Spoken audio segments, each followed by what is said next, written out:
A slight error, I think we both pulled a watch this movie today at 1.5 speed on YouTube. So I had to settle it to 1.25 because I just couldn't cope with it. There were certain points where it was perceptible. like 9-inch nails, like montages where I was like, I can do 2 times speed here. Let's make up some time. What are you gonna do? This is your first Adam Curtis movie, Dan. You've never seen it. It's the first time I've ever seen an Adam Curtis movie. I don't know how I've managed to avoid that. As a member of the British left, don't know how you managed to avoid that. I suppose, yeah. And as a podcaster, I feel like it's a podcast. I mean, it was like 6 years ago on the podcast watched this movie, didn't they? So, yeah, I have no idea probably what when it came out. I don't think I care. What was so usually when we resign ourselves to watching a movie for the show, it is almost always an Errol Morris movie. He's our chosen documentarian. We've run out of Errol Morris movies about bad men. Come and make a new movie. Yeah, you can't run out of bad people. Yeah, let's check in on Oliver North. What's he's doing these days? But first reaction, Dan. We're doing an Adam Curtis movie. Whoa, what do you make of it? What do you make of the way he tells his stories? I enjoyed it. Yeah, it was it's quite jarring. It is quite jarring. Like the use of quite shocking and explicit imagery sometimes sort of like takes one aback. Also, there's something quite it's not quite a BBC British accent, but there's something quite matter of fact, and it's not comforting. It's not discomforting. It's just doing its thing, regardless. He just talks and he tells his story. It's a voice. I feel like it's a voice that you kind of just nod along to. And you go, this person sounds like an authoritative source. Yeah, this person sounds like what they're talking about. That is glossing over everything else. You make a very good point. Like it's this might be something we can get into. I don't know. There's a sort of like an academic quality which I accepted, perhaps unthinkingly, or at least like just take it on board. Have some authority. Hey, person with authority, tell me the truth. Tell me a story that I can believe. It'll be fine. That makes things make sense. So, for the listener, we watch, obviously, because you looked at the title of this podcast, we watched Hypernormalization, which is, I think it came out in 2016, just after Trump got elected. Is that true? I just looked. It's just before. I think it was in October of 2016. Yeah. So between Brexit and Trump. I see.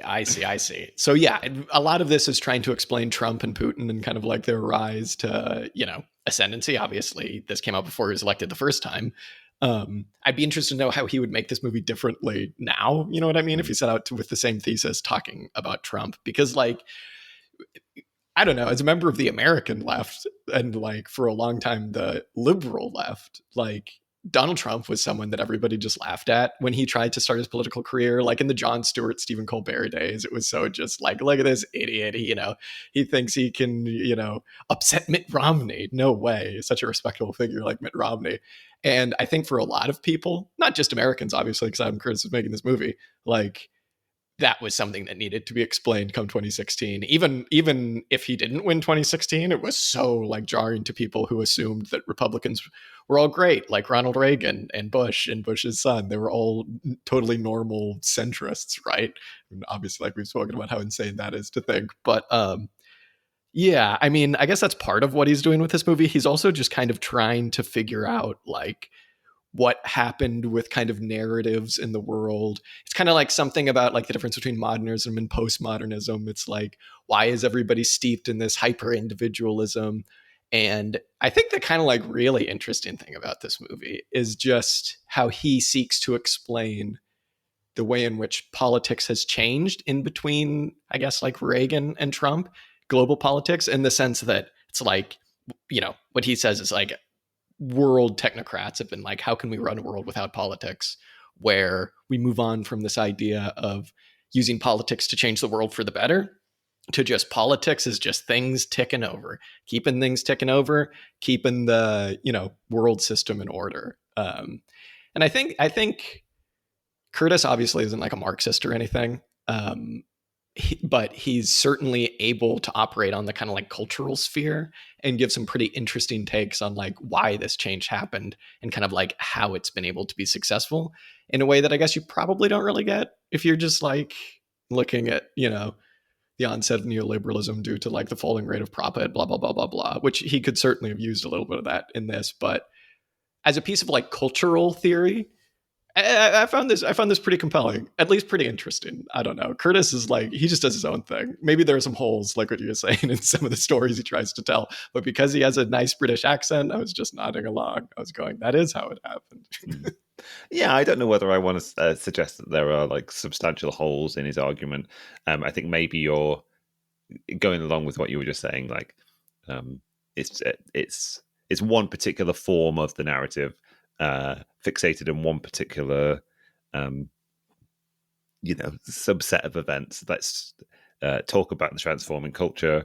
I think it is quite a powerful way of taking four people in 2016 between Brexit and Trump, as we say, like who are of a liberal mindset struggling to reckon with this force that's just appeared on the world stage without any correlate in people's understanding, and saying no, like this is there is a narrative that we can explain this based on the last 40 years of history or what have you, which I think I did appreciate. The other thing that I quite appreciated was like it almost did a thing for me with vis-a-vis my own experience. Like, there's obviously I didn't live all of this history. I only lived a little bit of it, and that really I remember the 90s in a somewhat scattered way, and then the 2000s were the sort of formative era, and so I found the narrative, the discussion of the Iraq, lead up to the Iraq War, quite informative in the sense that it's possible for me looking back on that context to see sort of like trumping up of the threat posed by Saddam Hussein and Iraq as being sort of uniquely new, not particularly easy to understand. How were we able to be duped, or how did the US and British government at the time feel at liberty to perpetuate such a blatant and obvious, well, perhaps not obvious, but like cynical deception, I suppose. And also, that period of history for me was put into an interesting context with what had come before with Libya, and his sort of narrative around that I thought was very interesting. So. Around Gaddafi. Man, there were so many points in this where I like wished we could have watched this together, because there were so many little cultural moments where I was like, we would have had the exact same reaction, like Gaddafi or Tony Blair playing his little guitar. I was disgusted with every time Tony Blair popped up on the screen. I was even more disgusted than I have ever been before with Tony Blair. Yeah, no.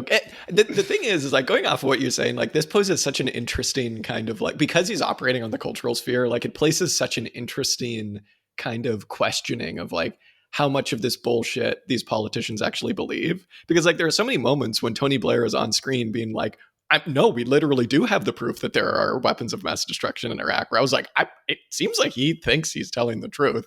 And like, obviously in hindsight, it's like, that was all bullshit, right? But it's like, I always wonder with politicians, you know what I'm saying? Like global leaders, it's like, maybe Trump is just the first politician who just clearly is operating for no reason other than enriching himself. You know what I mean? And just doesn't buy any of the crazy shit he's saying. Like, I don't know. Maybe Bush didn't either. It's really hard to tell. But yeah, as you say, whenever Blair came on, it was just like, oh yeah, him. Talk about a villain. Yeah. What are you gonna do?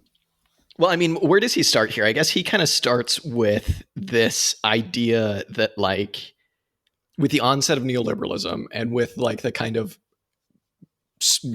crisis with the rate of profit beginning in the 70s and the onset of kind of like a real financialized capitalism, he frames this whole story with like New York becoming incredibly hollowed out and basically just on the verge of collapse before the banks just basically say, we're going to stop lending the government money unless you do exactly what we say. And exactly what they say was the onset of kind of, what we're all intimately familiar with now, which is just hyper austerity, right? Fire people, crush the unions, give people as little public welfare and public services as possible, in an effort to basically, squeeze the state to pay back their debts. Um, and he creates this really interesting narrative around that, where he's like, that's what's going on in kind of like the political and economic realm. But like, if you look at the cultural realm, the radicals in the United States, and specifically like in New York, as this was happening, were like slowly beginning to kind of just recede into the background and kind of become bohemians. And this is kind of like a through line of a lot of Adam Curtis's work, which is like the belief in collective action taking the form of politics, right? Like political struggle to actively change the world through a kind of like Marxist struggle, right? Marxist struggle meaning like a Marxist view of conflict. That that gets, put to the side in favor of a kind of like, the revolution will not be televised. It's going to have to begin in your own mind. And this kind of like radical culture, in heavy air quotes, where the point isn't to affect a change in the world through politics. It's through trying to like convince people through a kind of like cultural radicalism. He has these very funny clips of like the semiotics of the kitchen or something like that, or of like Patti Smith just being like, dude, all the political parties around me, all the radicals, they suck. They're just bureaucrats. They do nothing to help people.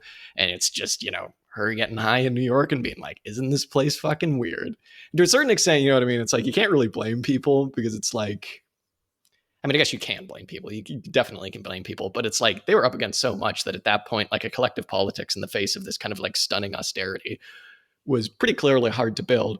I think when I said that there are some holes in his story, I don't necessarily mean that he's like inaccurate, but it's like when we talk about the 70s, you kind of got to talk about the Black Panthers in America. You know what I'm saying? It's like there very clearly was a collective politics going on there. It just was kind of like, I don't know. Yeah, he wanted a particular narrative of the sort of like a positive revolutionary culture of sorts in the counterculture of the 60s, and then its inverse or its collapse or its retreat in and through the 70s, I guess, because that pairs up nicely with the sort of like the financial crisis of the New York City and how it would fund its public services, and the response from the banks and the imposing of austerity measures, I suppose. But yeah, so yeah, there's like I think you're correct to point that out, I suppose. It is interesting to, I mean, this is one of his key framings, right? Isn't it? As you say, like the resignation of, I guess, all groups concerned, really, in the belief in the ability to actively and positively change the world. And I suppose it manifests in different people in different ways, or in different actors in different ways. So like the on a certain level, the idea of sort of like big P political actors, political parties, leaders of states, that recognition seems to lead very neatly into the idea of, okay, like our role is just to uphold the system, and then they develop certain strategies for how to do that from there. And that is the narrative of this this piece on that level, is how do they go about endeavoring to support a failing system, or even it's actually more like more nuanced than that. I mean, like I'd tell you what my overall reaction to all of this documentary was, to some extent, was I was very fascinated by the early sections. I was really intrigued by the narrative that was forming. Obviously, as we get toward the end and we get toward 2016, and it sort of becomes, okay, it's interesting that this documentary can have become so not dated in the sense that it's like out of place, but like it's very of its time in terms of the argument that it's attempting to make.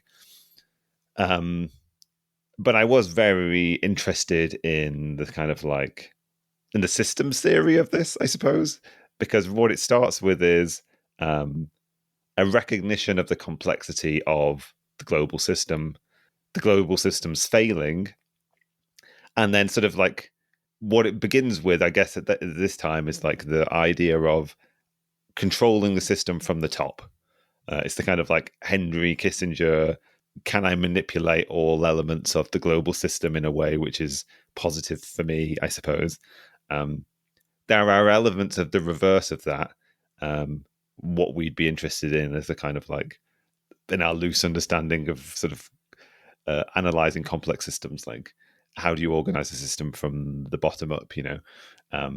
There isn't a huge discussion of that idea in this documentary. I think it could have done with a little bit more. Like there's a vague allusion to that when it comes to discussions of Occupy Wall Street, but not really in a substantive way. And the sort of like that period of history isn't dealt with critically so much as just a discussion of what actually happened, I suppose.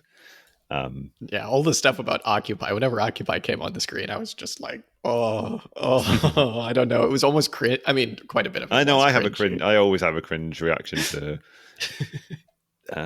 the Occupy protest, and I don't actually have a cringe reaction to it necessarily. I have something of a cringe reaction to people taking it too seriously as a as a real moment in history. I have sympathy for the people involved, as I suppose it's as a product of political social context that they were in. I take more issue with people like Adam Curtis, like thinking that it was a real revolutionary moment or something. Maybe revolutionary is too much, but like, yeah, I mean, I don't know. I think grasping at straws when you're trying to talk about like a left wing, moment in the last like 50 years, 40 years. So it's like, Hey, it Occupy. often feels like an effort to, find contemporary examples of like to support whatever radical theory one has, I suppose. Yeah. I mean, that kind of gets into his whole idea, though, just about like culture, right? Because it's like going off of that idea about this kind of retreat into individualism. There's this idea that like culture now occupies this role where people are able to act out their politics in a very fake way, in a way that is incredibly performative.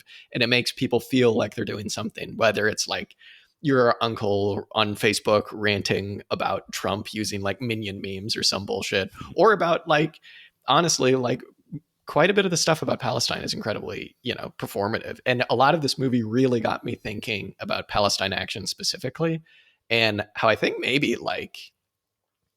I think I as someone who's like, very much like impressed by what they managed to do, like, and obviously that story isn't over yet, but like I think maybe I've kind of just been selling all of that a bit short, in the sense that like so much of that, after they got designated as a terrorist group, like immediately collapsed into this kind of performative politics, cultural politics that he's kind of talking about in this movie. Whereas like, people showing up in front of Westminster, which is great, like obviously showing their support for Palestine action and stuff like that. But like doing that, and it's suddenly like having a Palestine action t-shirt is like a act of radicalism, or like having something about them in your Instagram or Twitter or something like that. And it's really interesting because like it really did go from like a moment of real action, obviously,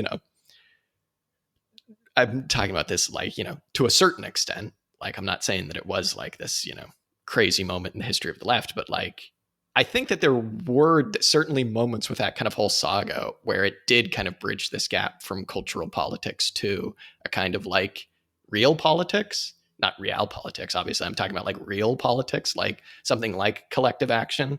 Although even the action that they were kind of demonstrating was obviously like kind of individualist just by necessity of what they were doing. But I don't know. These are kind of just like half thoughts, but it really just got me thinking about how that just really suddenly collapsed because it just was not prepared for the repressive nature of the state in any real way, just completely into cultural politics again. In the kind of like Cartesian manner, you know what I mean?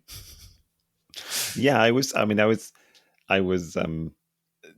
trying to imagine what the continuation of this narrative is to the present point. And I was similarly like chose the what's currently happening with the prescription of support for Palestine action and the corresponding protests that have been happening recently. I'm just trying to sort of like find a way of working it into this narrative or consider it in that way. Yeah, I mean, like one of the things. I mean, but we just this has been going. I'm going totally off topic here, but like,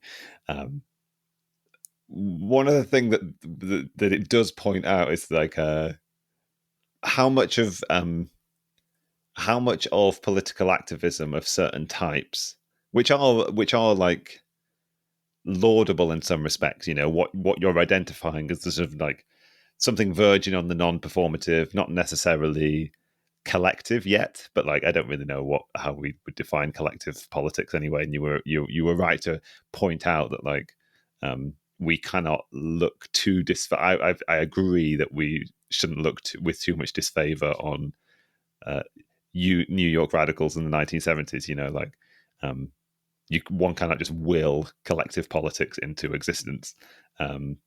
But it's interesting how so much civil resistance politics always has a relationship to legality and illegality, and trying to know how much you're breaking the law, and expecting the law to remain a fixed thing that like it's like a known point that one is playing with. It's always a sort of toying with state response. And it's really interesting that like the British state has just like changed the rules. We're just like, let's like get out our biggest stick, and what are you going to do about it? Yeah, and sort of like sort of seeming rationality be damned. And now I sort of like, there is something that I understand about the visual of people peacefully protesting by declaring their support for this now prescribed organization in a deliberate effort to try and highlight the absurdity of it. But you're always at the same time just opening yourself up to like real world state repression, I suppose. Yeah, and I don't know how this fits into the like, sort of like hypernormalization narrative, I suppose. Yeah, exactly. And it's like, to call it an absurd act on behalf of the state is to misrecognize what the state does, right? It was incredibly rational for the state to do that because a member of the House of Lords told them to do it. What are they going to do? Not do it? Come on. I mean, and it's interesting that you bring that up, right? Because that brings it back to the support of support for the system, which has become the sort of like default purpose of big P politics. Is to like, and also explains again why the Labour government did that very tricky move to kind of prescribe both Palestine Action and a bunch of like, I don't know, Nazi parties or some bullshit, whatever, like in the same fell swoop, right? Yeah. It's like these all threaten what it is we're trying to do here. Nigel Farage is like kind of within the lines of what will allow, in terms of politics. Corbyn isn't.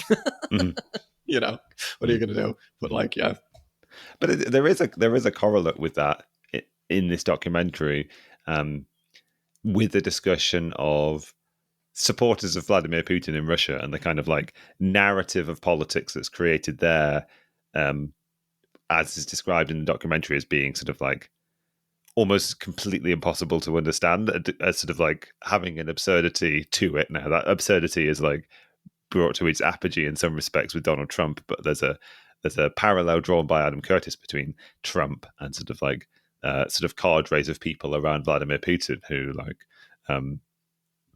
just creating a circumstance which is incredibly difficult politically to understand, making it so that you don't really know what's happening, having absurdity, perhaps the absurdity of calling Palestine Action terrorists at all, but also the similar absurdity of like pairing them up with, the other two organizations that were prescribed as terrorist organizations at the same time. Like, I feel it does sort of speak to the same like I guess what I'm hinting at is maybe there's a correlation between like absurd state overreach and some of the narratives of not disinformation necessarily, but just like confusing the political situation to the extent that people aren't able to.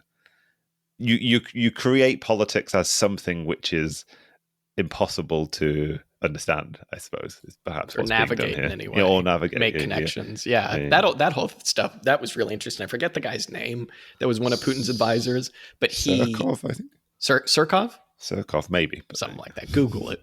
Google it, listener. He he's introduced in this documentary as this guy that's an advisor to Putin who came out of like avant-garde theater, which is so funny. I'll come back to that in a second because I just think that's so funny. Where his whole thing was basically like backing every political movement possible, from like, you know, ethno-fascist Russian political groups to, you know, Antifa youth groups to like liberal anti-Putin parties to obviously pro-Putin parties. And then once they all got a following, letting it slip that, oh, these are all just being controlled by like Russian secrets, Russian like intelligence agencies, which is so smart, honestly. That's so clever, because it's like you hear that. Oh, even if you're like one of the biggest supporters of one of these groups, you just kind of go, wow, what? Okay, I guess Putin's fine then. I really don't understand what to think. Or you just disengage, which I guess. I mean, it's just resignation at that point, isn't it? Yeah. It's like, yeah, how do I even know what to engage with in a meaningful exactly. way? Exactly. And like the avant-garde theater thing is so funny because it's like culture, more could have been made about this, because like culture as described here is this kind of way that we perform radical politics, fits so well to me with like avant-garde stuff or like postmodernist art or different things like that, because it's like the point of a lot of that stuff is to generally just make you go, whoa, I don't really know what I was trying to say, but it was pretty cool. You know what I mean? Like, I don't really understand it at all, but yeah, man, that is how it is. And it's like, there's something so poetic about this guy, like driving the insanity that is Russian politics as described here, like just being like a theater nerd. That's so funny. You know what I mean? It's just like, yeah.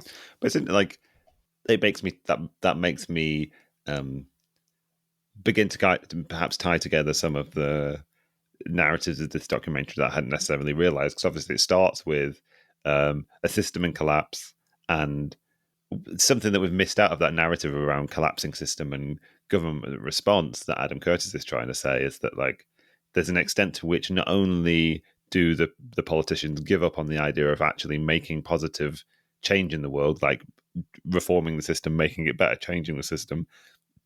I make it sound like what I'm talking about just politicians in Western countries, but like he's also referring to like the failed projects of the Soviet Union, sort of like giving up on its utopian ideals and the idea of changing the world. But like there's an extent to which this narrative around giving up on the idea of improving the system is actually stemming from people's complete inability to actually comprehend what the system is doing. So I want to avoid the idea that we're suggesting, or Curtis is suggesting, that political actors understand the system and are sort of like deceiving us and crafting it in their own way, I suppose. And that sort of brings us back to what we were just saying about Russian politics. Like the tactic has become a recognition that nobody understands what's going on. Let's feed into that lack of understanding kind of thing and work out how we can profit off of it, I suppose. Yeah, absolutely. I think that's kind of like a key point of the documentary, is that this kind of like retreat to individualism on behalf of like broadly defined the working class, I guess, and this kind of like retreat into structured chaos on behalf of the ruling class really mirror each other. Mm-hmm. And it is exactly like what you're saying, what Curtis is saying, all stems from this just kind of like looking at the world and going, oh, there's no way to fix this. You know what I mean? We can't mechanize the loom anymore. We can't, AI isn't doing anything. Like, it's just rats on a sinking ship with financialization. Like, and yeah, and I think the complexity stuff is really interesting. I don't. There are two ways I kind of want to go here. Maybe we talk about the USSR a little bit. Like he really poo-poos the idea of this idea of the Soviet Union that they could control an entire economy. Adam Curtis, what was the debates called at like the 20s and the 10s about the calculation debates? It's very much like not possible to calculate this entire economy, at least in the way that they were trying to do it, right? Which, hey, fair enough, certainly wound up being the case. But it's really interesting, like thinking about that in terms of like actually from like a Marxist perspective, where it's like he's kind of missing the point that like you certainly can't plan an economy from the top down. You certainly can't direct everybody's actions all over the world at once to reproduce society. That this is just not possible. Like, but when we talk about planning in kind of like a Marxist context, like the way you get all of that information and all of that variety and all of that ability to kind of control things is by tapping into the people who are actually doing that work to reproduce society. Like nobody knows better how to, you know, operate the like shoe factory than the people who work at the shoe factory. And that information is just as important when you're talking about planning a society than somebody in a bureaucracy chair somewhere being like, we need 400 shoes or something like that. Right. Like, yeah, I would just say, like, obviously this isn't a documentary about economic planning, but the kind of Marxist critique of this, like, mistrust and complexity theory that Adam Curtis has is like, it's his way of thinking about it is very bourgeois, because it's like, you're not trying to dictate everything. You're letting this kind of like information become emergent in a system that's operated by the people who operate it. You know what I'm saying? Mm-hmm. I mean, he has a very big, like, he has a top-down understanding of what political action would be, I suppose. I wonder what his conception of, like, what phrase were we just using before? Collective politics? He's not thinking about mass politics, is he? He's like, yeah.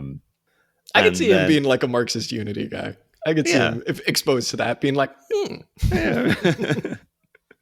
Yeah. I mean, like, I wonder how you feel about this version of the argument. What I'm inclined to say is that, like, some of the sort of like the chaos of the system that he thinks that the contemporary era has sort of recognized or failed to reckon with in a way which is minded toward grasping the complexity, and has reckoned with it in a way of accepting the complete lack of understanding of the complexity, I suppose.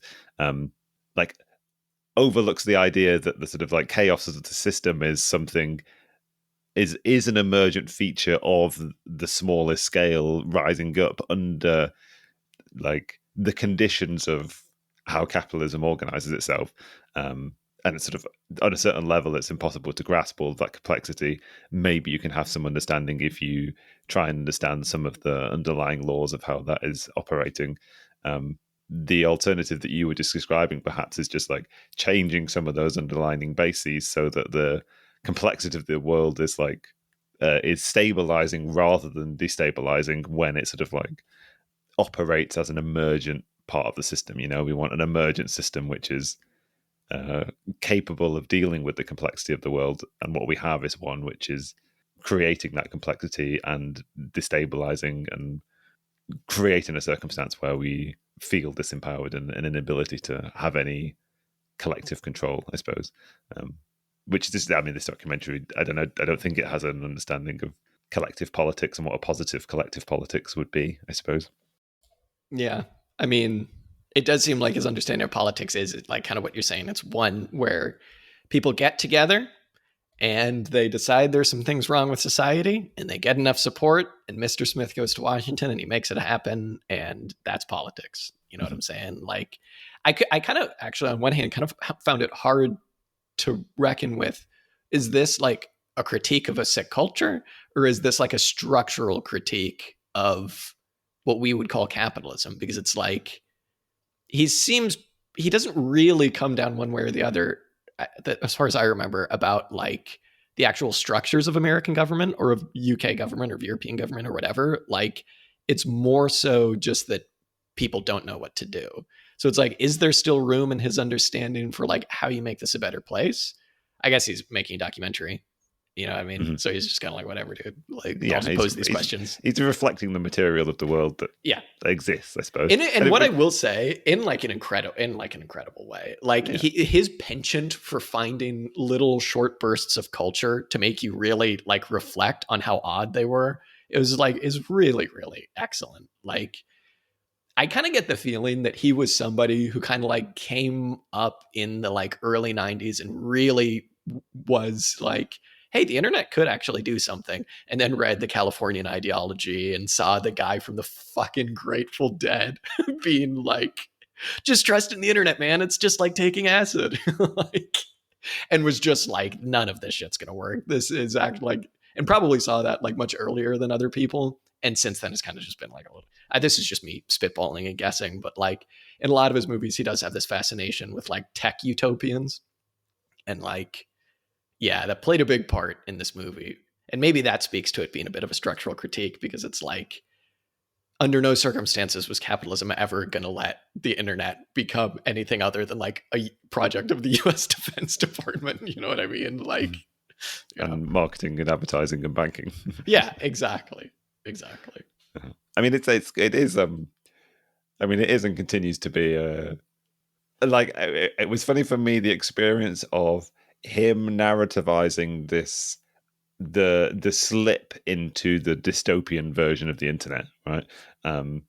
We don't get the sort of like Timothy Leary version of like the internet superhighway or whatever, and instead we get the dystopian one. But like, it's supposed to feel like the sort of like horrific cyberpunk one, but really what it is, it's like Facebook and Amazon realizing that they just have to like show you what they, or like create the simplest algorithm to give you what you like, learn what you want, and then give you more of it. You know, like that becomes the horror mechanism of this thing, and it's almost difficult for me to find it horrific in some ways. You know, it's not like horrific in a cool way. It's just like, you liked this post about a minion, you'd also like, you know, Donald Trump, you know, being like a sicko, like, yeah. What does he say at one point? Anger gets clicks. Like, sorry, he says at one point, anger gets clicks, and it's like, yeah. Mm-hmm. I did like this sort of. I assume this was a conscious analogy he was making between the guy who took a load of like Carl Rogers psychology, created a very basic computer algorithm as a form of psychological therapy to offer to people, where it just sort of like repeats back to them what they've said, or sort of like falls into this loop of just giving them what they want, telling them what they want to hear, repeating back to them the same thing. Presumably there was a deliberate analogy between that project and the sort of like the feedback mechanisms that sort of advertising and social media developed, I suppose. Yeah, he was trying to use that ELIZA or whatever that program was to like, it seemed like make a point about technology, but I was like, this just makes a point about how bad like bourgeois psychology is. You know what I mean? It's like, hey man, if I just tell them what they want to hear and challenge them every now and then, they'll pay me $50 an hour. You know what I mean? And give them Prozac, I suppose. And give them Prozac. That was so funny. The Prozac kid. The Prozac kid. The Prozac kid. And just like, it's so like, this is just how he makes documentaries, where it's like, he's talking about this, you know, BlackRock is this deeply evil firm. And he's like, and also the people who lived in the town around this BlackRock, you know, structure, we're all on Prozac. It's like 15 minutes about Prozac. Had the town with the population in the US that took the most Prozac. Yeah, which is never really explained how that, what the correlation is. It's just like, okay, was every other town half the people on Prozac too? Like, that would. Yeah, I don't understand this, but it sounds very dystopian, Adam. Yes, yeah, exactly. And now we've moved on, and they're all on Oxy, and it's all, the wheels keep turning. I think we do need, in talking about complexity, we do need to talk about that BlackRock system. Oh my God. I love the way he portrays Larry Fink in this as like a failed investor. And it's like, he's like probably the most successful like evil people on the planet. It's like, he lost 100 million, so then he went and did this small little startup called BlackRock, and it's like, oh my God. The reason BlackRock, it's the same as the Donald Trump kind of like the liberal, like, you know, Donald Trump's like broke and he's not actually. It's like, yeah, who cares? Exactly. Yeah, exactly. You know that he's a fail son and also about to be the president of the United States. It's like, okay, right. The reason BlackRock gets bought up in this is because, paralleling his discussions of the Soviet Union and Kissinger, which maybe we need to talk about him in a moment too, like, and these various attempts to kind of control the world, he talks about this computer system that Larry Fink set up, which is called Aladdin, which is still operating today, I believe. And it's basically just like, you know, a supercomputer, a series of, you know, processing stations. I don't know anything about computers, where basically decisions and risk assessments are the numbers are able to be crunched about various commodity prices and news events, I suppose, and pump out a risk assessment for any type of investment, give you a suggestion of what you're able to do. Obviously done way faster than like a team of analysts could ever do. And it wound up being hugely successful. And like, to this day, I think like whole pension funds in America are run basically using Aladdin. I think the Bank of Israel kind of uses Aladdin quite a bit too. it manages an enormous amount of wealth. I think in this he said something, it was like 7% of all wealth in the world was running through BlackRock or something. That was just fucking bananas. Yeah. But basically, he uses this as kind of like a critique of the kind of like finance elite to kind of say, here's another attempt to think that you can, predict the way the world's going to work and steer it clear of any system-wide perturbations and crises using technology, which he's like wound up not being true because they assumed people operated in the same way you get told people operate in Econ 101, which is so funny, which is that people are rational actors and blah, blah, blah, blah, blah. But the critique that you can make of that understanding that Curtis has is it's like, this was not an attempt to create a managed society. This wasn't even an attempt to like rationally plan the accumulation of capital. It was a way of making money. You know what I mean? It was a way of accumulating money through finance, which is just like moving numbers around on a screen and going, today I made 100 million. Oh fuck, today Larry Fink lost 100 million. You know what I mean? Like, I don't know. I think it was a really fascinating part of the documentary, but like without that kind of understanding of just what it is that financialization represents to the history of capitalism and why so many capitalists are like running to things like Aladdin and BlackRock to make them a quick buck, like, it winds up feeling a little bit hollow because again, it's like, these aren't even capitalists as we necessarily know them. They're just like finance people. It's just like trying to make enough money on some kind of security before somebody realizes that, it's not worth that much or that it's worth way more. And at which point you hope you're not holding on to it. You're just shuffling things around or commodities trading or shit like that. It's like, yeah, it's fascinating in that sense. Like, yeah, it's almost like it's taken as an example of bad technology rather than an example of like bad economics, or a failing economic system, like... Exactly. Yeah. Although, pretty hard to make that Marxist critique now when it's like it manages $14 trillion. Yes. You know what I mean? It's like the Marxists outside yelling at, it's not working as people like fly away on their private jets. Yeah, this is doomed to fail. This is the only like problem with that kind of like narrative of what the politicians and the economic systems and what political and economic actors are doing is managing a failing system. But like, if that system continues to fail successfully, exactly. or not fail successfully, I don't know. It's just like, if you can be, is that really what's happening? If it's yeah, exactly. But maybe that is the hyper normal situation to be in, right? Like, we don't believe in the system, but we continue to act like we do believe in the system, kind of thing. So. Yeah, but I mean, I don't know. How many times has Elon Musk failed? And now, he's one of the most powerful people on the planet. How many times has Trump failed? And now he's the most powerful people on the planet. Larry Fink. Larry Fink. Of course his name's Larry Fink. My God.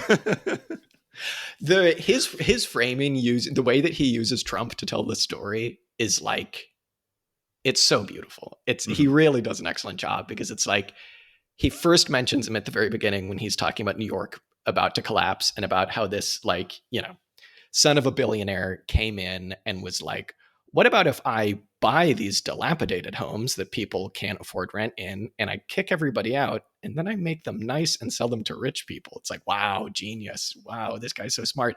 But there's something like, using hindsight now from kind of our historical moment, there's something so like, I hesitate obviously to call it beautiful, but like nearly perfect about the guy who managed to make all of this money off of kind of like the high point of neoliberalism and like really being a vulture and just preying on people's misfortune, right? The fact that he is now the guy who is like probably seeing neoliberalism out is just like, that's almost too much for me to take. That's just like, how have things worked out like that? You know what I mean? It's just like, yeah, it's almost, there's a degree of cosmic irony to it that, it doesn't like, doesn't seem like it should be allowed to happen in a chaotic system. Yeah, exactly. It'll be interesting to see like, if this movie was made in 10 years from now, and we're kind of able to look back on what winds up happening with Trump's like, okay, here's a new plan. No more chaos. We're going to try and do manufacturing in America for geopolitical reasons. We're going to try and, have a massive deportation regime. We're going to, discipline the working class, hyperinflation, all of this different stuff, like whatever winds up happening with that, it'll be interesting to kind of like look back on this period with that kind of lens of Curtis's, which is like nobody has a plan and nothing's going to work. Because obviously he didn't see, at the time of this movie being made, he didn't see Trump's first term where it was just kind of like nobody has a plan and running around with like, you know, a chicken with its head cut off, right? But now that Trump's on his second term, and it's like, oh, there actually is a plan. Wherever that's going to go, I mean, it's going to fail. It's just going to be how spectacular the failure is going to be, right? Like, yeah. But to have, it's interesting to, I suppose, to have created a political movement out of the context of complete political apathy, I suppose. You do still have to try and promise people something now, and I guess now in the second term that promise of something is cohering into an intentional project. I guess I don't know how obvious it is whether that promise project is the actual intentional thing, or whether it's just the sort of illusion hidden behind which is a continuation of the Adam Curtis narrative of managed reality, managed decline. Yeah. I don't know. Yeah. I mean, for his base, it's probably that. But for his like real base, like the actual members of the ruling class that he's been able to cohere on this project, they're hoping it's real. Yeah. You know what I mean? Or maybe they're not. Maybe they're just like, God damn it. Why, like Tim Cook's probably like, why the fuck do we have to move Apple manufacturing back to like Texas? I don't want to do that. You know what I mean? What are you going to do?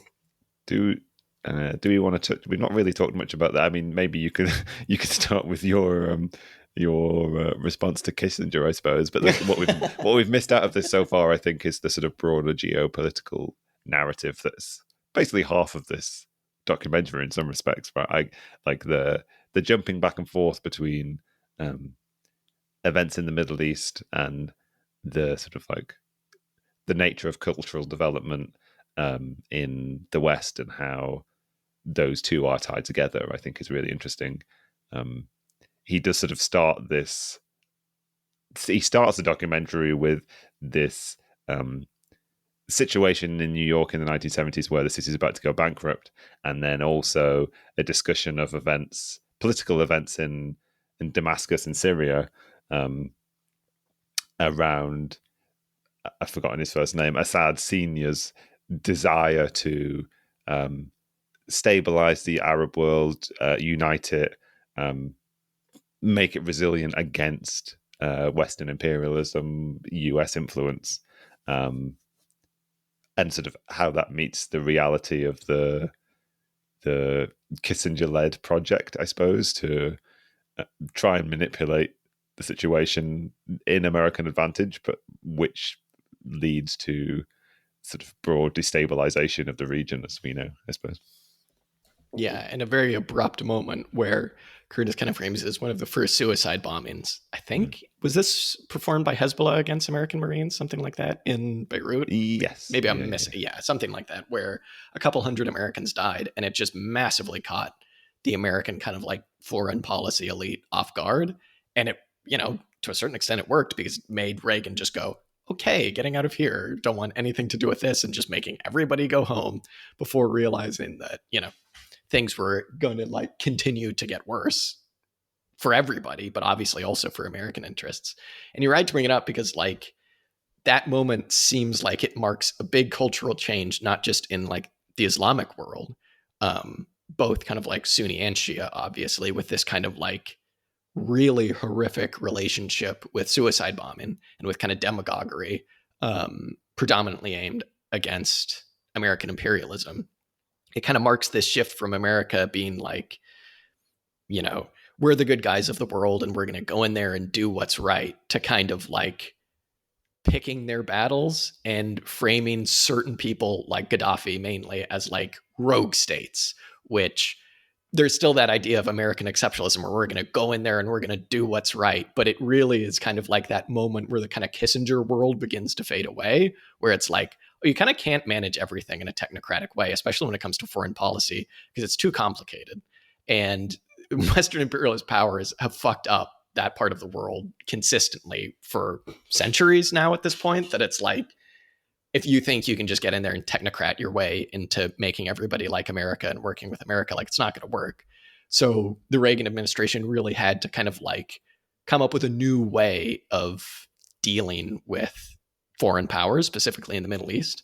And it is really fascinating the way that Gaddafi plays into that, because it's just like, what a character Gaddafi was, man. I didn't know like, anything about Muammar Gaddafi really. it's Like, just wild. like yeah, like vague. Like I've lived through some of this period, right? So I remember the kind of like, obviously I remember the sort of like Libyan portion of the Arab Spring and Gaddafi's death, but I also remember the sort of like rapprochement with Tony Blair and Tony Blair going, or even I can't remember I can't remember who like his dastardly foreign secretary was, but like he had many dastardly foreign secretaries, Tony Blair, but like there's one that stands out in particular. But anyway, going to meet Gaddafi in his tent and whatever. And obviously the sort of like the legacy of the Lockerbie bombings hangs quite large, I suppose, over the period of history that I've lived through. But I really had never been presented with this narrative of Gaddafi as the kind of like, I mean, frankly, like mad seeming, Yeah. like stooge of the West, you know, like stooge, but also just like there was a mutual relationship there where it was like, yeah. I'm able to paint myself as against Western imperialism, and you're able to use me as a foil. So let's not do anything crazy here, you know? yeah. But yeah, I mean, well, the one thing that I was thinking about was like how Adam Curtis portrays Ronald Reagan in this, I suppose, because Ronald Reagan, I suppose, is the last dying like light of the Kissinger response to the complexity of the world, which is to try and like do top down control over it. But I think he intends to present himself. This is Ronald Reagan as like the good guy, defeater of evil, like defender of American like positive value in the world.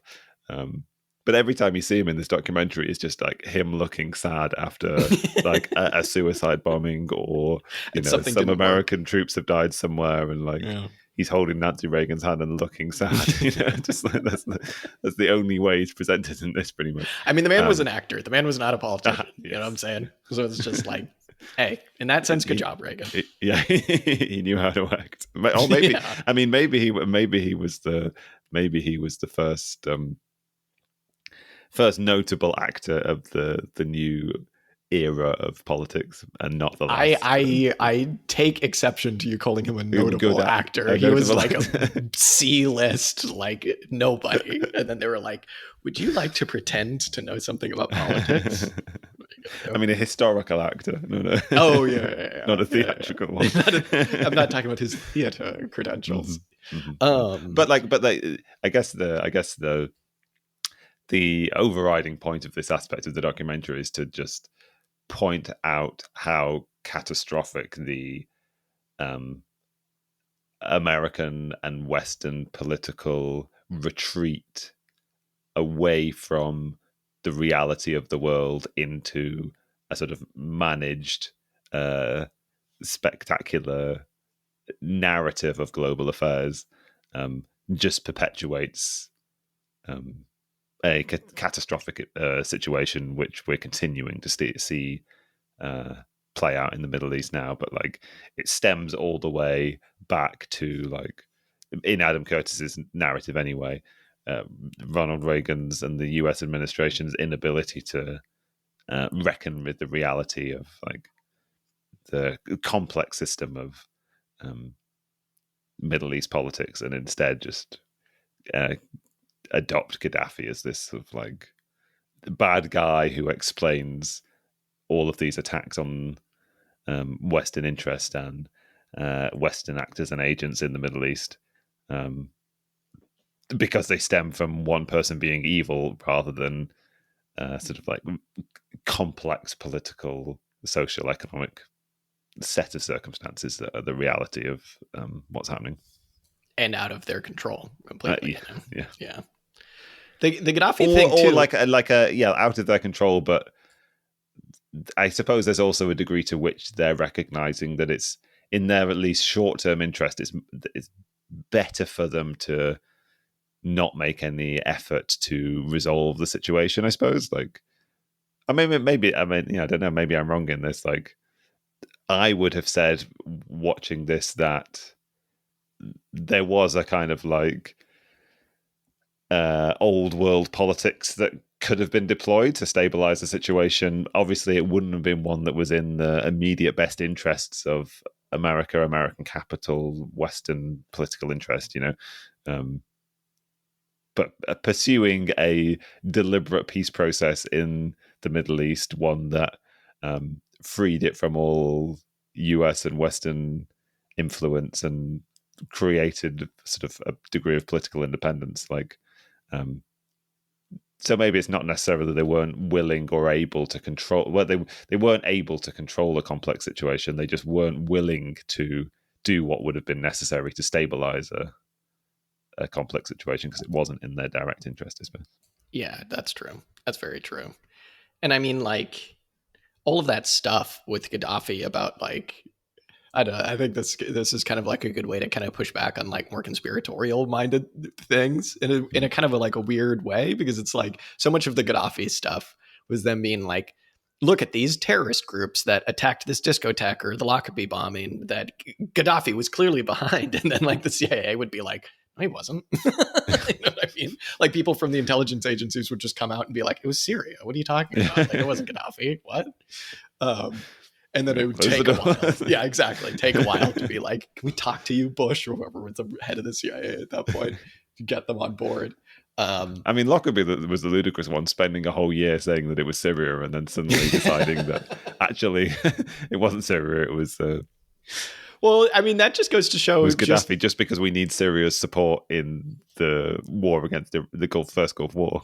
Yeah, but I mean, that just goes to show just how willing like people are in the cultural sphere to just go along with things as long as it aligns with their kind of like now what we would call like algorithm.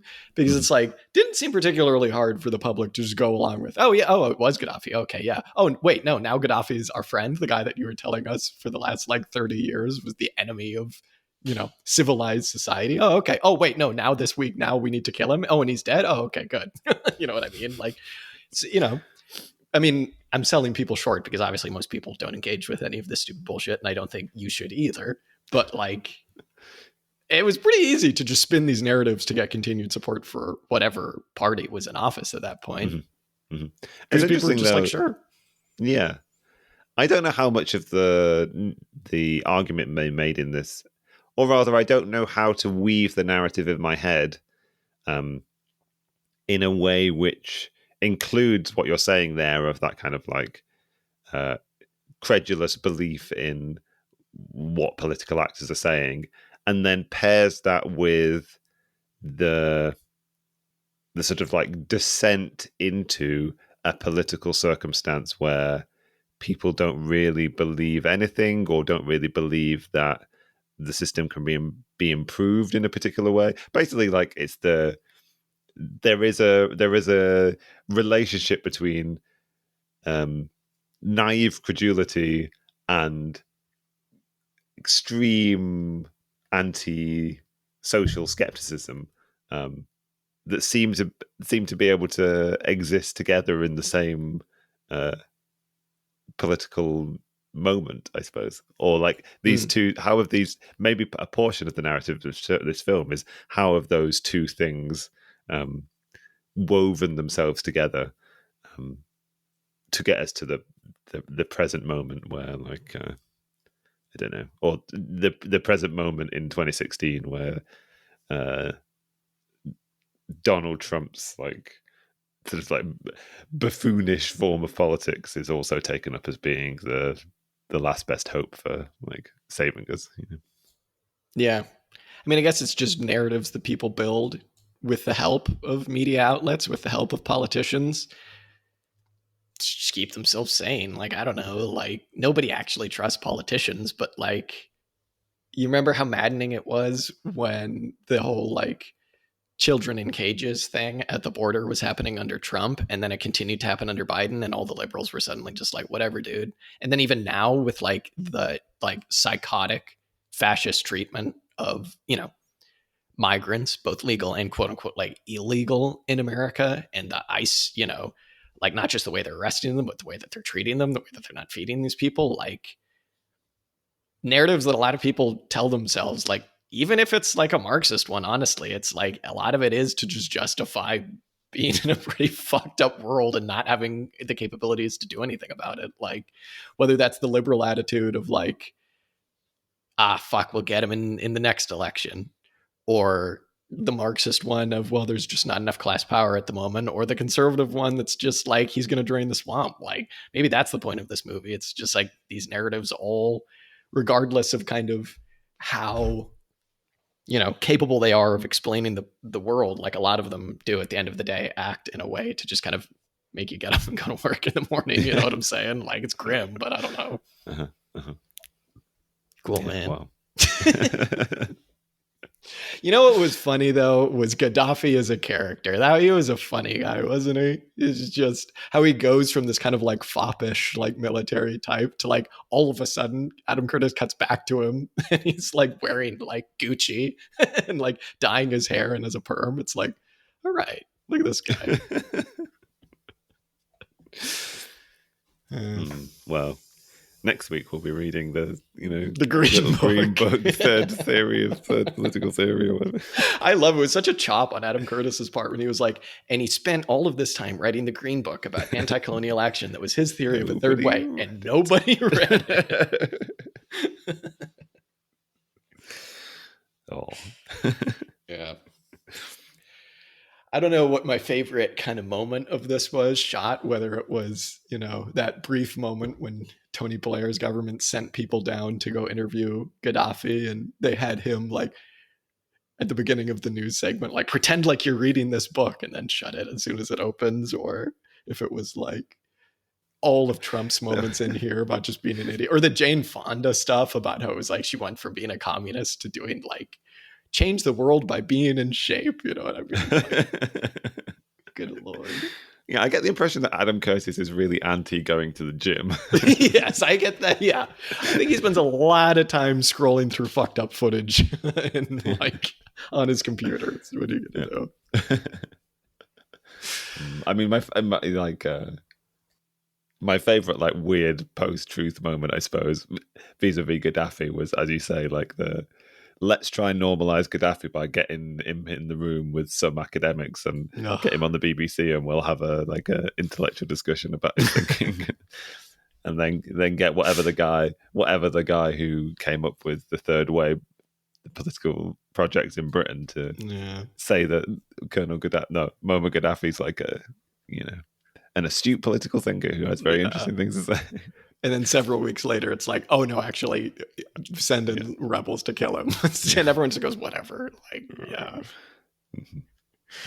Yeah. I think my favorite montage was all of the clips from like early 2000s apocalypse movies. Where you don't see the apocalypse really, you just see lots of people reacting to it. Yeah, and the Twin Towers and the Empire State Building. And then how many times did the Empire State Building get destroyed in like the early 90s action stuff? Dude, and the bit where it was like, where they were talking about our informant tells us that, was it Saddam Hussein when they were talking about his weapons of mass destruction, where they were like, it's glass containers of sarin gas, and it's just clearly from the movie The Rock with Nicolas Cage. It's like, whoever that informant was, I hope they got a big payout and were able to just disappear. Yeah, and that was the thing that convinced Tony Blair that... Yeah, I've seen that movie. Yeah.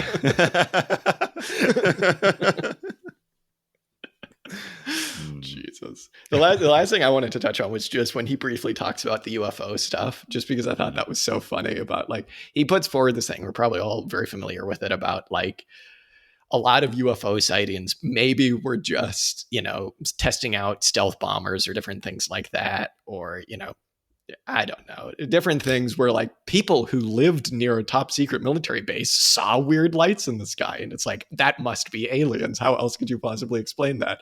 But it was just the thing that I thought was so funny was it's like at one point he interviews somebody, whether it's, I don't know, a guy from the CIA or some intelligence agency, who is just really openly and really calmly being like, oh yeah, there's this guy that we knew was a bit of a crank and he lived near one of these military bases. And we just told him he was seeing UFOs and he bought it. It's just like, damn, it's that easy. Like, that's so funny, dude.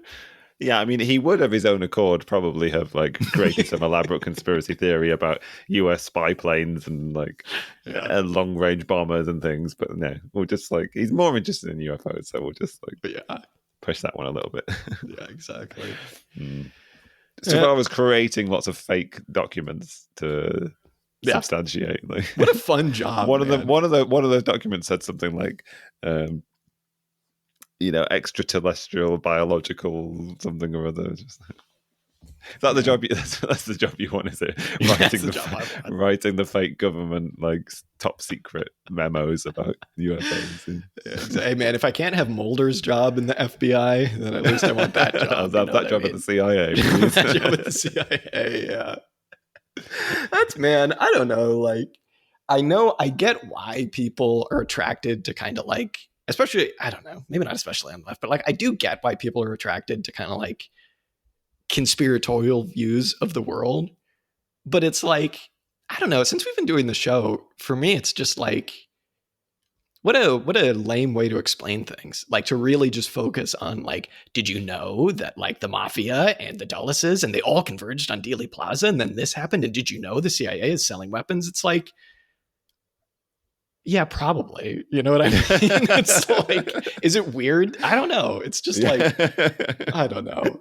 It's like, you're telling me that like the CIA was like buying weapons from Libya or something and selling it to Al Qaeda? Like, my jaw is on the floor. Like, I get why people are interested in that stuff, but it can really just like make you become a bit of a crank and kind of lose sight of things. Like, yeah. I mean, that's the I mean, that's what this documentary just made me realize. Okay, yeah, they were doing loads of this shit, and it's just part of everyday politics. It's not business as usual. You know what I mean?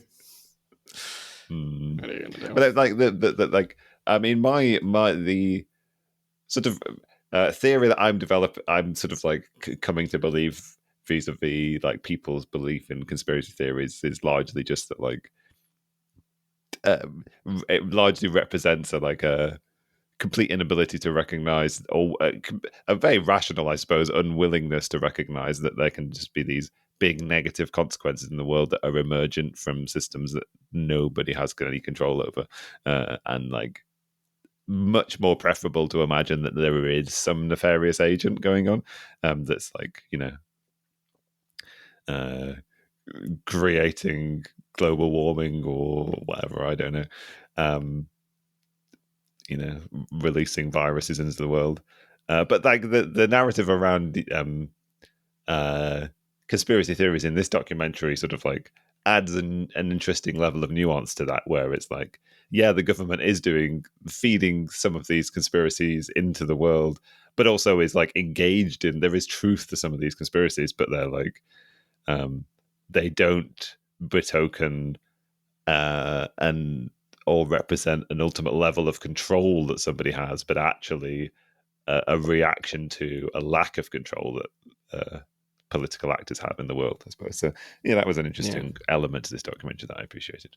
Yeah, absolutely. And just like, it's very easy when you frame it in that way to like see the connection between like, anti-Semitic shit and like, the rise of fascism and stuff, where it's like, please tell me it's anything other than abstract labor.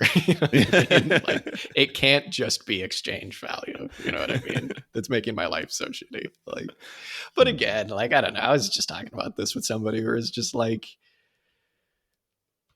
I don't know. Like, a lot of the shit that we call conspiracy theories, like, I don't know, like some of it, like, well, as you're saying, like a lot of it does turn out to be, some of it turns out to be true, I should say. Like Iran-Contra is so stupid and so insane that it's hard not to just like have your brain break. But at the end of the day, it's like, Well, how else could capitalism try and keep itself together other than these incredibly farcical, flying by the seat of their pants, like insane conspiracies every now and then? But obviously, that's not what keeps capitalism going. You know what I mean? Like, Donald Trump isn't secretly some sort of like, in shape savior of the world, right? Like, he's just like a fat fail son who, like, managed to fail enough times until he became president, as every other president in the history of America has done. So, whatever. Crazy, man. Yeah. Anyway. It's our response. Whatever. That's pretty much it. Yeah. What else are you going to do? Yeah. All right. Well, I'm grateful for my first exposure to the work of Adam Curtis, and I'm grateful to Adam Curtis for creating that work, I suppose. Yeah. And we were gonna, for the listener, we were gonna watch something more topical. We were gonna watch the one that was just released, but it's 6 hours, and we weren't gonna do that. So. Yes, there is no like there is no speed up fast enough. Fast enough, exactly. Yeah. All right. Well, there you go. It's our every couple of months movie that we do. That was very fun, Dan. It used to be once a year, but it's becoming once a month. Yeah, exactly. Yeah. Like I said, until Errol Morris does another movie about an evil white man, then we probably, won't do it as regularly. Yeah. If you want to complain, please complain to Errol Morris that he hasn't done another documentary yet. One of these, I would like to go back and rewatch the one about Steve Bannon, because I think I gave him too much shit for that. And now that it's like, this is what the political project was, maybe I need to rethink that. Yeah. Anyway. All right. Thank you very much, Dan. See you next time. Okay. Bye-bye.